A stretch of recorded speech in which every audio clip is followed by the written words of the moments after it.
Hola, buen día. Mi nombre es Román Sapien Campos y soy un postdoc en el Instituto Max Planck de Biología Evolutiva en Alemania. Estoy muy feliz de poder estar con ustedes este día a través de este medio, en el Congreso Nacional de la Sociedad Mexicana de Matemáticas. Y sí, muchas gracias por estar viendo este video. Muchas gracias también a los organizadores del Congreso por permitirnos interactuar de las diferentes formas, presencialmente y también virtualmente. Eh, es una gran, es una gran posibilidad para todos y bueno, también quiero agradecer en especial a Rafael Peña Miller por la invitación para poder formar parte de este simposio en biomatemáticas. Y pues dado el tipo de formato, solo quisiera decirles que estoy muy abierto a discutir cualquier comentario, idea, pregunta que tengan, ya sea en el Congreso o en otras ocasiones. Y espero que algunas de las cosas que les platique este día sean interesantes para ustedes. Y pues esa es mi intención realmente, comentarles sobre este tema muy diverso, sobre el microbioma. Eh, Específicamente les hablaré de cómo los modelos estocásticos pueden ser usados para estudiar la ecología del microbioma. El primer punto que quisiera abordar es qué es un microbioma y para eso quisiera usar esta ilustración que ven en a su izquierda, eh, que fue publicada hace algunos años en Quanta Magazine. Es muy bonita porque en ella pueden ver cómo diferentes microorganismos se encuentran básicamente en todo el ambiente, desde el suelo hasta el aire, hasta otros organismos vivos más grandes, como pueden ser plantas o animales. Una observación interesante es que no es fácil distinguir cuáles son las fronteras entre los microorganismos que están en el ambiente y aquellos que están asociados a algún huésped. El hecho de que haya microorganismos en el ambiente no es nada nuevo, sino esto se conoce desde mucho tiempo atrás y quizá todo empezó con Val Leeuwenhoek cuando estaba desarrollando sus microscopios. Pero lo que es nuevo es que los microorganismos que se han visto que están asociados a huéspedes son muy importantes para ellos. Y eso está representado en la figura que pueden ver a la derecha, donde ven cómo el microbioma hace diferentes funciones para sus huéspedes. Por ejemplo, la protección contra patógenos, la resistencia a la colonización, eh, también la maduración del sistema inmune, morfogénesis, desarrollo, así como metabolismo y, por ejemplo, en la digestión para procesar algunos nutrientes. La evidencia que se tiene de estas funciones proviene de organismos muy distintos, como por ejemplo pueden ser animales, plantas, también hay organismos terrestres y marinos. Una observación importante también es que el microbioma no es cualquier comunidad microbiana, sino que el microbioma es una comunidad que está controlada de cierta forma, su composición está controlada de cierta forma, puesto que si esta cambia significativamente, puede llevar a algo conocido como disbiosis, que es la enfermedad del microbioma. Y si ocurre esta disbiosis, este descontrol en el microbioma, puede haber efectos secundarios en el huésped, como lo son infecciones, inflamaciones crónicas, así como obesidad y diabetes, entre otras cosas. Dadas estas funciones y los posibles problemas que puede haber con un mal funcionamiento del microbioma, es que mucha gente se ha interesado en entender cuáles son los procesos ecológicos y evolutivos que controlan su dinámica. Entonces, a pesar de que la imagen muestra que los diferentes microorganismos que están presentes en diferentes lugares, la realidad es que no es fácil saberlo a simple vista.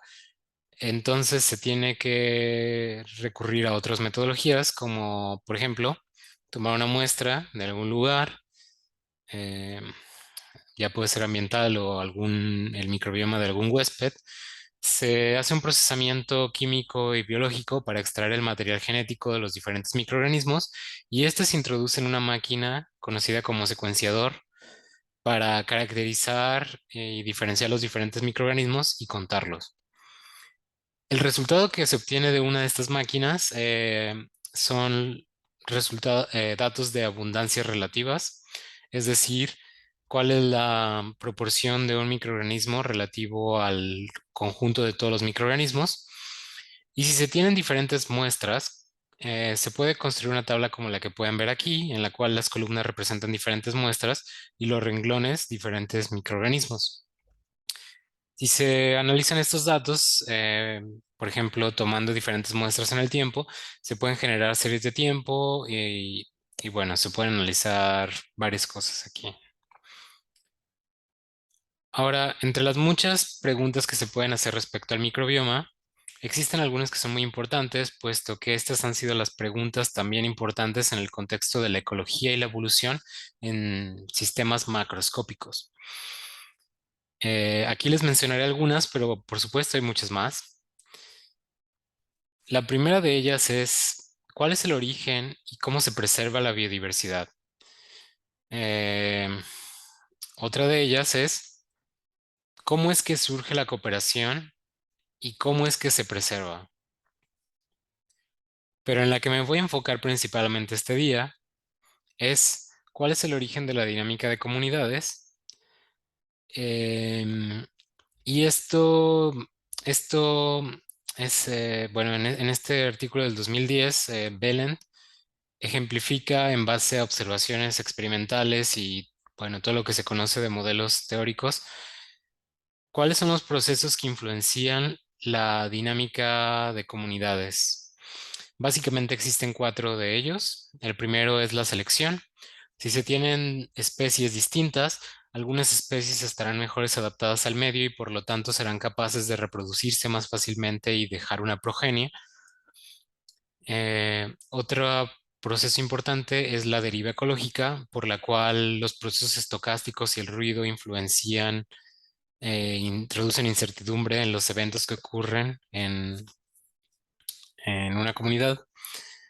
Otro proceso importante es la especiación, a partir de la cual un cierto organismo en un tiempo largo podría diferenciarse en otras especies.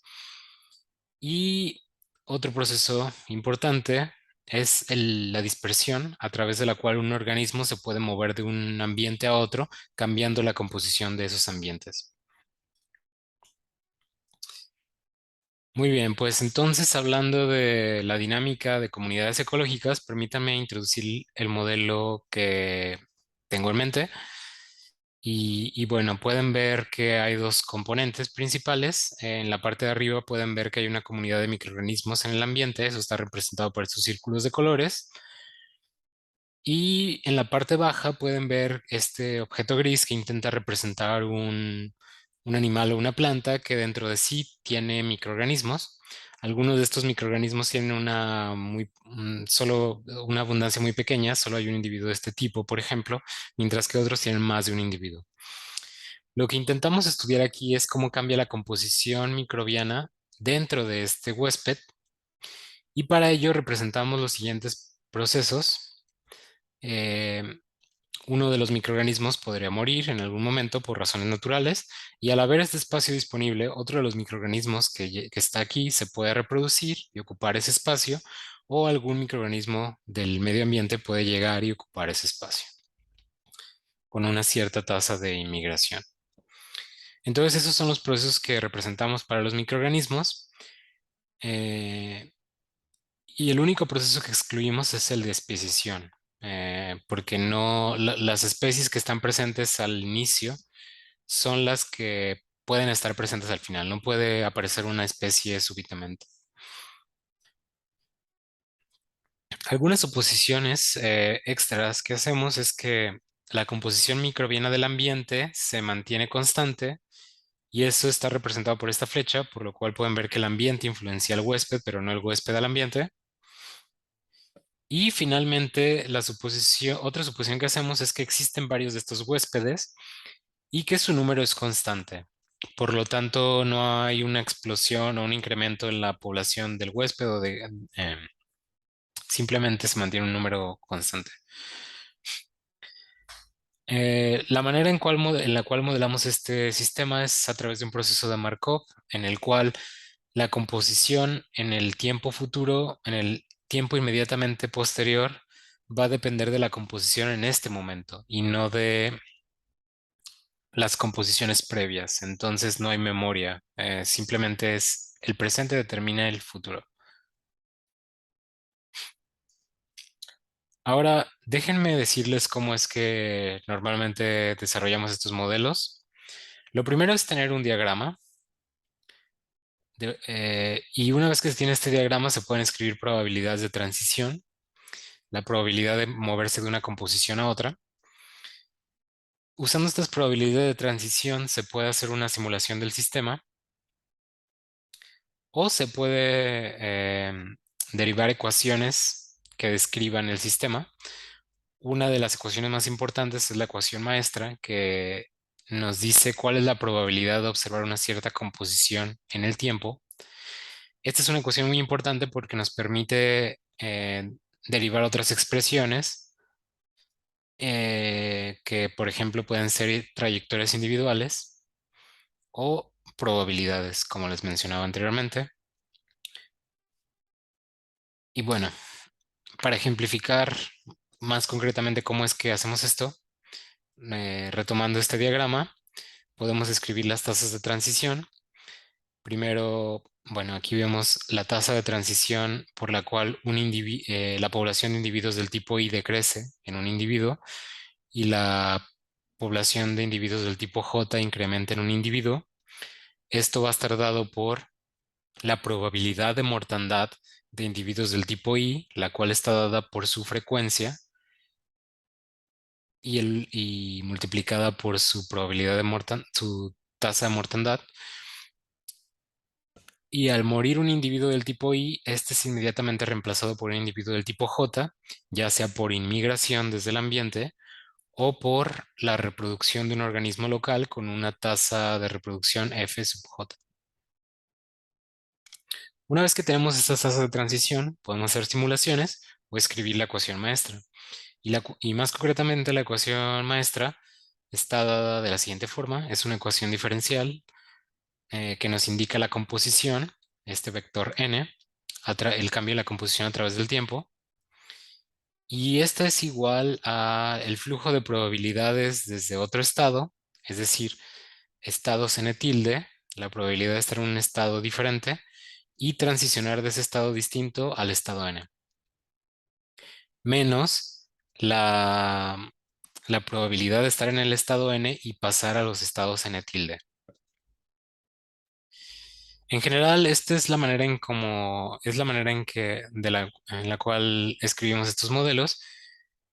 Y en las siguientes diapositivas quisiera darles algunos ejemplos de las aplicaciones de estos modelos. El primer ejemplo es cómo estos modelos nos pueden ayudar a entender la dinámica del microbioma. En particular, cómo al considerar modelos con y sin selección se obtienen predicciones y, y cuáles son esas predicciones. Entonces, primero quisiera retomar esta tabla de abundancias relativas de la cual hablábamos anteriormente. Si se tienen diferentes muestras y se tienen diferentes microorganismos, se pueden calcular varias cosas aquí. Eh, por ejemplo, se puede decir cuál es la frecuencia con la cual un cierto organismo aparece en las muestras. O se puede preguntar, por ejemplo, cuál es la frecuencia, la abundancia relativa con la cual aparece un microorganismo. Si tomamos esas dos cosas, la abundancia relativa promedio a través de las muestras y la frecuencia con la que ocurre un cierto microorganismo a las muestras, cada uno de los microorganismos representa un punto. Vemos que estos se distribuyen de cierta forma en el plano y básicamente indican que microorganismos que aparecen con una abundancia relativa pequeña también aparecen en muy pocas muestras, mientras que organismos que aparecen muy frecuentemente en las muestras aparecen con una abundancia relativa muy alta.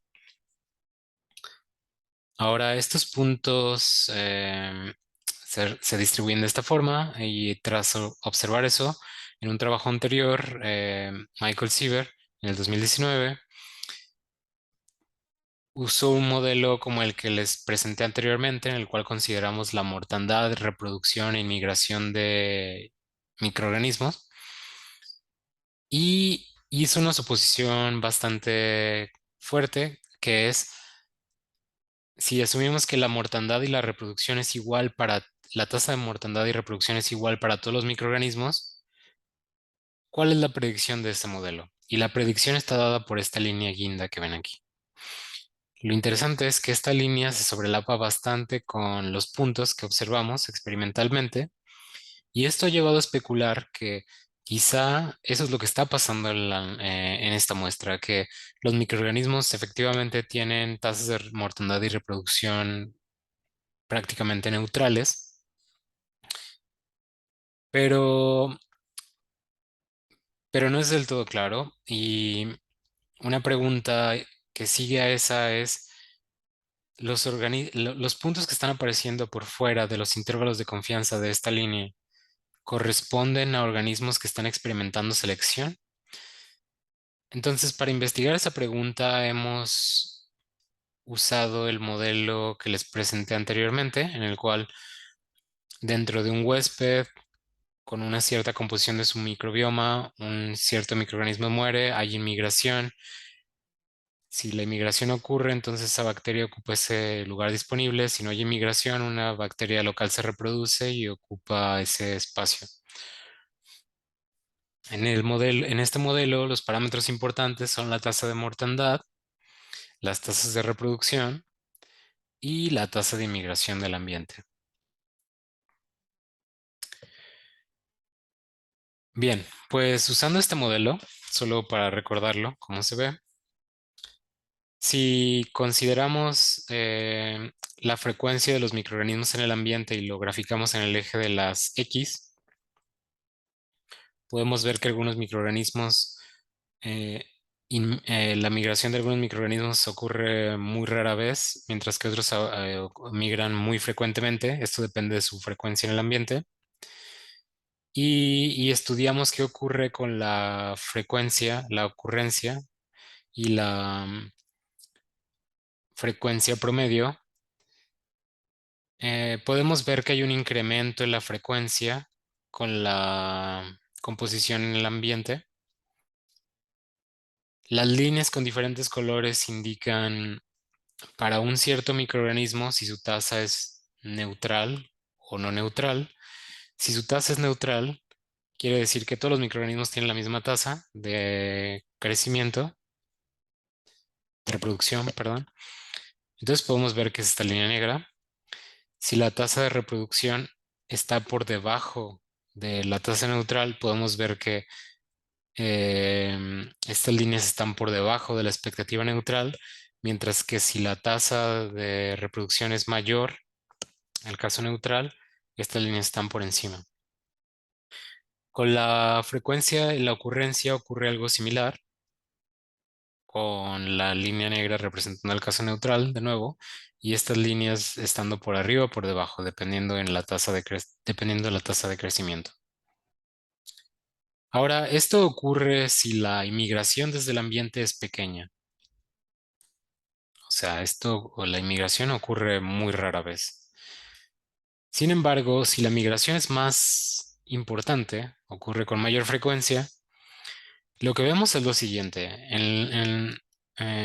Básicamente la línea negra y las líneas de color se acercan, por lo cual distinguir la neutralidad de la no neutralidad se vuelve más complicado. Y algo similar ocurre para los dos observables, la frecuencia promedio y la ocurrencia.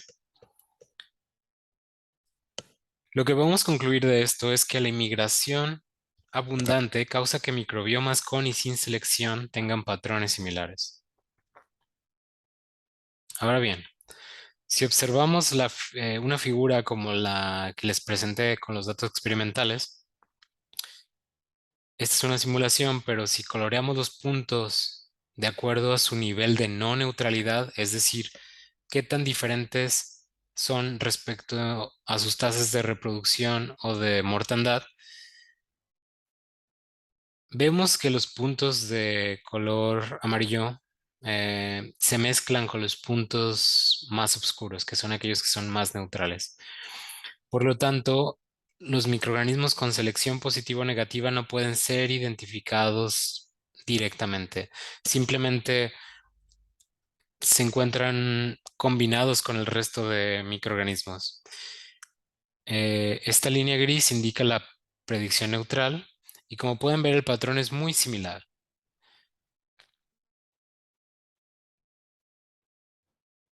Entonces, para concluir, los procesos selectivos y no selectivos son similares en el equilibrio e identificar efectos selectivos no es obvio. Ahora, quisiera cambiar a otro proyecto en el cual hemos utilizado estos modelos estocásticos para estudiar qué tan diferentes pueden ser los microorganismos asociados a un huésped de aquellos que se encuentran en el ambiente. Y una diferencia que hemos encontrado es que cuando están en un huésped, los microorganismos podrían ser heredados de una generación a otra. Entonces, ¿por qué esta es una pregunta importante? La razón es que a nivel experimental, esta pregunta es muy complicada de estudiar. Para los seres humanos, por ejemplo, se sabe que, bueno, se conoce, o mejor dicho, no se conoce exactamente cuál es la respuesta si los microorganismos están ahí antes del parto o no están hasta el momento del parto. Existen estas dos hipótesis alternativas. La consecuencia de tener microorganismos antes del parto o no tenerlos es que los primeros microorganismos en colonizar al bebé serán aquellos, en este caso, aquellos que, a los cuales se expone durante el nacimiento, que podría ser aquellos del canal vaginal o la piel al ser cesárea. Pero si los microorganismos están ya ahí dentro del útero materno, pues los primeros colonizadores ya estarán ahí desde antes.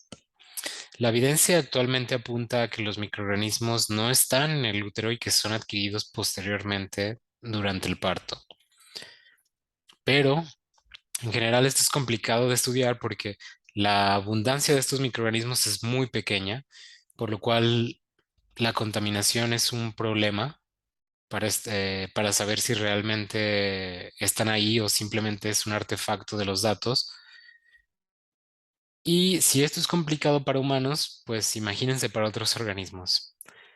Dada esta complicación en los análisis, se sabe muy poco, solamente para algunos organismos se tiene información, como algunos insectos, eh, pollos, peces, tortugas, organismos que son ovíparos.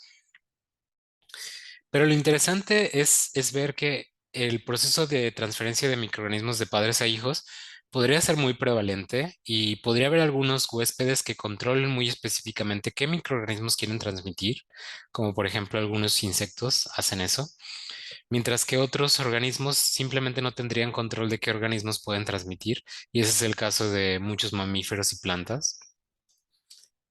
Entonces, por esta razón hemos decidido trabajar en un modelo para estudiar esta posibilidad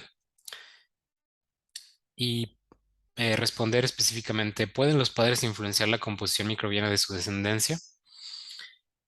Y el modelo que hemos desarrollado es el siguiente. Es muy similar a la ilustración que he presentado anteriormente, en la cual tenemos un ambiente, el ambiente y algunos huéspedes que están recibiendo microorganismos del ambiente. Los microorganismos dentro de los huéspedes mueren y se reproducen, pero de vez en cuando lo que estudiamos ahora es que alguno de los huéspedes muera y ahora es reemplazado por un nuevo huésped. Esto ocurre con una probabilidad tau. Al haber un nuevo huésped, este huésped recibe algunos microorganismos de su madre que son transferidos y, y podría recibir algunos cuantos o muchos microorganismos. Entonces, esto es lo que hemos estudiado justamente y permítanme mostrarle los resultados. Eh, Básicamente lo que hemos encontrado es que la herencia microbiana es efectiva para modificar el microbioma en el largo plazo, pero solo bajo ciertas condiciones. Entonces, si hacemos simulaciones con el modelo que les acabo de presentar y vemos su serie de tiempo, vemos que para la población de huéspedes, la probabilidad de ocurrencia incrementa hasta alcanzar un punto de estable. Y si vemos en detalle y comparamos casos donde haya herencia y no herencia, vemos que los casos donde hay herencia de microorganismos, la ocurrencia de microorganismos es superior a que si no hubiera herencia.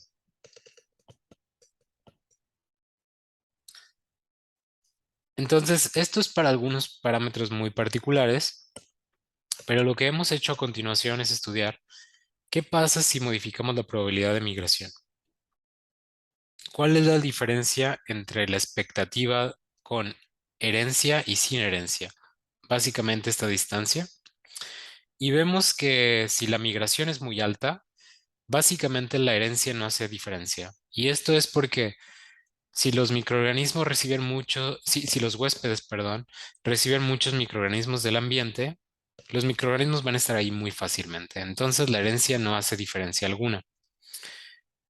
Si los microorganismos llegan muy rara vez del ambiente, la migración va a tener un efecto, pero debido a la estocasticidad, si los microorganismos llegan muy rara vez y luego estos a través del proceso de herencia son repartidos entre la progenie, son susceptibles a ser perdidos por los efectos estocásticos, por lo cual la herencia es más efectiva a un valor intermedio de migración. Y de hecho, la velocidad a la cual estos microorganismos proliferan dentro de los huéspedes tiene un efecto distinto.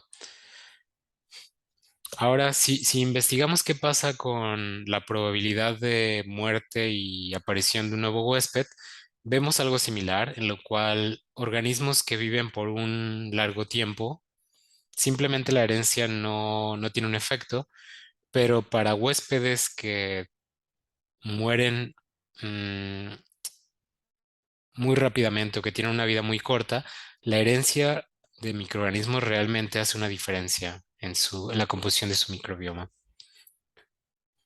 Esto es porque, dado el tiempo limitado que tienen los microorganismos para ocupar el huésped, si los padres son capaces de poner esos microorganismos pronto, entonces esos microorganismos van a estar presentes muy rápidamente.